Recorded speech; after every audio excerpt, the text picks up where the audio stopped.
जय भीम। मैं उमेश करुणा और आप देख रहे बहुजन हलचल। मैं नास्तिक क्यों हूं? क्यों ईश्वर से विश्वास छोड़ दिया था शहीद आजम सरदार भगत सिंह जी ने? यह बहुत बड़ा आज के समय में भी पहेली है।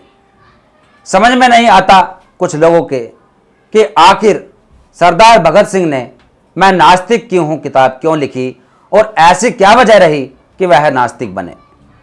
और बहुत सारे ऐसे तथ्य हैं कि जिनको हम आसानी भाषा में समझाने की कोशिश करेंगे, बहुत ही आसान भाषा में, जो कि सभी के समझ में आ जाए। शायद कहते हैं कि जो संघर्षशील होता है, जो क्रांतिकारी होता है, जो कुछ कर गुजरने की हिम्मत रखता है, उनका जीवन लंबा नहीं होता, उनका जीवन छोटा होता है। जैसे कि सरदार भगत सिंह जी का जीवन था। मात्र 23 वर्ष की उम्र में हंसते खेलते फांसी झूल गए थे भगत सिंह जी। और वहीं हम आपको बता दें कि 23 वर्ष की उम्र, जो कि आज के दौर की यदि हम बात करें, एक युवा अवस्था होती है जिसके अंदर प्रेम प्रसंग भी चलता है आज के युवाओं का। और उस समय किसी चीज की कमी नहीं थी सरदार भगत सिंह जी को। रिश्ता भी आया था एक, जो कि हमने पढ़ा व सुना। एक रिश्ता भी आया था, बहुत अच्छी लड़की, संस्कारी लड़की, अच्छे परिवार की लड़की। भगत सिंह ने वह रिश्ता भी ठुकरा दिया था, छोड़ दिया था और कहा कि मुझे देश से प्यार है, मैं आजादी चाहता हूं, ना कि किसी लड़की से शादी करना। इतनी बड़ी कुर्बानी दी थी उस समय सरदार भगत सिंह ने, और आज के समय में ऐसी कुर्बानी हर कोई नहीं दे सकता। रिश्ते आते हैं किसी के, कोई नहीं चाहता कि रिश्ता छोड़ा जाए। और आज के समय में भगत सिंह को जो आदर्श मानते हैं, वह नहीं समझ पाते कि भगत सिंह आखिर क्या चीज थी। आखिर भगत सिंह को मैं नास्तिक क्यों हूं किताब क्यों लिखनी पड़ी, क्यों ईश्वर से उनका विश्वास छूट गया था, और इस पर हम चर्चा करेंगे। बता दें कि हम आपको शिक्षा वह शेरनी का दूध है, जो पिएगा वह दाढ़ेगा।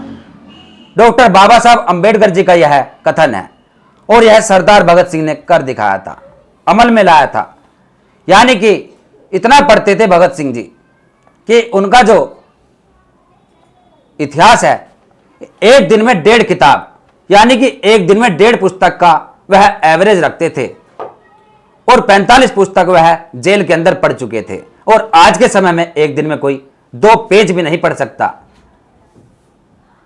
1.5 किताब की तो बात बहुत दूर है। इतना पढ़ते थे वह, और उस पढ़ने के बाद ही वह क्रांतिकारी बने।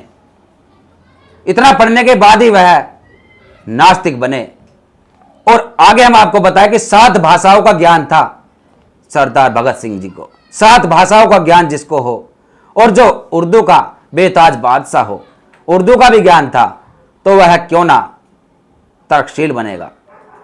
और यह खूबी थी सरदार भगत सिंह के अंदर कि वह अहिंसा के पुजारी बन गए थे, हिंसा नहीं चाहते थे। और इसके पीछे क्या रहस्य है और क्या इसके पीछे एग्जाम्पल है, वह हम आपको बताएं कि 8 अप्रैल 1929 को ब्रिटिश भारत की जो तत्कालीन सेंट्रल असेंबली चल रही थी, उसके सभागार में जो भगत सिंह ने अपने साथियों के साथ मिलकर बम व पर्चे फेंके थे और इनकलाब जिंदाबाद के नारे लगाए थे, इस बात से साबित होता है कि वह हिंसा के समर्थक नहीं थे। और उन्होंने जो वह बम व पर्चे फेंके थे, केवल इसलिए फेंके थे कि गूंगी बहरी सरकार को सबक सिखाया जाए, उसके कान खोले जाए कि हम भी इंसान हैं, हमारे भी हक अधिकार है, वह जान सके और इस पर कुछ कदम उठा सके। वरना वह चाहते तो असेंबली में लोगों को मार भी सकते थे, लेकिन ऐसा नहीं किया था भगत सिंह ने। और बहुत सारे ऐसे किस्से हैं जो कि जाहिर करते हैं कि सरदार भगत सिंह अहिंसा के पुजारी थे, ना कि हिंसा चाहते थे। और उसके बाद सरदार भगत सिंह नास्तिक क्यों बने, ऐसी क्या वजह रही, इसके बारे में भी एक बहुत बड़ा तथ्य है। और यदि तर्क शक्ति रखते हैं आप, तो आप भी सोच सकते हैं कि भगत सिंह कितने दूरदृष्टि के व्यक्ति थे। जैसे कि हम आपको बता दें कि स्वतंत्रता सेनानी बाबा रणधीर सिंह, जो कि एक धार्मिक प्रवृत्ति के व्यक्ति थे, वह भी उसी बैरिक में थे जिसमें सरदार भगत सिंह जी बंद थे, उसी जेल में, उसी बैरिक में। और बाबा जो रणधीर सिंह थे, वह इस बात से खफा रहते थे, नाराज रहते थे कि भगत सिंह आखिर ईश्वर में भरोसा क्यों नहीं करता, क्यों वह नास्तिक बन रहा है। और भगत सिंह को कहते थे कि तू अहंकारी है, तेरे अंदर अहंकार है, कि तेरे जो इतने समर्थक बढ़ रहे हैं इसकी वजह से तू ईश्वर से मोह भंग कर चुका है। लेकिन भगत सिंह को समझना बहुत मुश्किल था। भगत सिंह ने कहा सीधा सीधा कि मैं अहंकारी नहीं हूं, यदि मुझे अपनी बात मनवाना आपको अहंकार लगता है तो मैं वैसा नहीं हूं। और उसके बाद जो उन्होंने डायरी के अंदर जिक्र किया, उससे आप साफ साफ समझ सकते हैं, यदि आप आसान भाषा में समझना चाहें। भगत सिंह का कहना था कि आज ब्रिटिश हुकूमत है, आज अंग्रेजों का शासन है, और उससे पहले मुगल यहां शासक रहे। यानी यदि ईश्वर के अंदर शक्ति थी या ईश्वर के अंदर शक्ति है, तो वह शक्ति क्यों काम नहीं आई कि जो अंग्रेज बंदूकों व हथियारों के दम पर, हथियारों के बल पर हमारे ऊपर राज कर रहे हैं, तो ऐसे में वह शक्ति कहां चली जाती है, क्यों काम नहीं आती। बहुत बड़ा दूर तक का सोचते हुए भगत सिंह ने यह वाक्य लिखा, और सच्चाई थी इसमें, सही बात साबित होती है। भगत सिंह का कहना था कि जो हमारे ऊपर जुर्म होते हैं तब वह शक्ति क्यों काम नहीं आती। यानी कि इससे ज्यादा तो अंग्रेज ही शक्तिशाली हुए, जो सर्वश्रेष्ठ, जो सर्वशक्तिमान शक्ति मानते हो जिसको आप, कि उससे ज्यादा तो अंग्रेज ही शक्तिशाली साबित हो रहे हैं, जो कि हम पर राज करते हैं, हमें तड़पाते हैं, बंदी बनाते हैं, फांसी लटकाते हैं, और उसके बाद भी वह शक्ति हमें नहीं बचा पाती, वह कहां चली जाती है। यह तर्क था भगत सिंह का, और जो बिल्कुल सत्य साबित होता है आज भी। और उसके बाद जो वारदात हुई थी, 13 अप्रैल 1919 को जलियांवाला बाग, अमृतसर, बैसाखी का दिन था, जिस समय उस जलियांवाले बाग के अंदर न जाने हजारों लोग, बच्चे, बूढ़े, महिलाएं, पुरुष गोली से मरे, गोली के शिकार हुए। जो मशीन गन लगा दी गई थी जलियांवाले बाग के दरवाजे पर, जो उसके आगे आता रहा वह मरता रहा। कोई कुएं में कूद कर मरा, कोई चिल्लाता रहा, कोई चीखता रहा, किसी ने आत्महत्या की। यानी इतना खून खराबा किया गया। तो भगत सिंह के जीवन में एक बहुत बड़ा बदलाव आया, और मात्र 12 वर्ष की उम्र थी भगत सिंह की उस समय। जलियांवाला बाग का कांड देखकर अपनी आंखों से भगत सिंह पर रहा नहीं गया, झकझोर कर रख दिया इस घटना ने, और यहां से उनके जीवन में एक नया बदलाव आया। तो भगत सिंह ने उस दिन से ही ठान लिया, उथल पुथल उसके दिमाग में होने लगी कि यदि कोई शक्ति होती, कोई ईश्वर होता, तो उस मशीन गन का मुंह भी घुमा सकता था, आंधी तूफान भूकंप यानी प्राकृतिक आपदा भी ला सकता था। इतने हमारे नौजवान साथी, माता बहनें ना मरती, जलियांवाले बाग में नरसंहार ना होता। लेकिन कोई शक्ति यदि थी तो वह क्यों काम नहीं आई। तो यहां से तर्क भगत सिंह के दिमाग में उठने लगा, और उसके बाद यह तर्क उठते उठते जब किताबें पढ़ने लगे भगत सिंह जेल के अंदर, और उसके बाद आखिर में आकर उनको यही लगा कि हम कमजोर है। और भगत सिंह ने यह भी कहा, यह भी लिखा कि जो इंसान ईश्वर को मानता है, जो ईश्वर की प्रार्थना करता है, जो ईश्वर के भरोसे होता है, वह हिजड़ा है। यानी भगत सिंह ने इतनी बड़ी बात लिखी कि जो इंसान किसी देवी देवता तथाकथित भगवानों को मानता है, उनके ऊपर आस्तिक रहता है, कि वह हिजड़ा है। यदि कुछ करना है तो खुद करे, इनके भरोसे न रहे। और यही सब सिस्टम चलता रहा कि हमारे देश को बार बार गुलाम होना पड़ा। ये तर्कशील थे भगत सिंह के विचार। और उसके बाद बहुत सारे ऐसे किस्से हैं जो जेल के अंदर, उसी बैरिक के अंदर, क्योंकि उस समय जो दौर था वह आज भी देखने को मिलता है। भगत सिंह ने कहा था कि गोरे अंग्रेजों से तो हमें आजादी मिल जाएगी, लेकिन काले अंग्रेज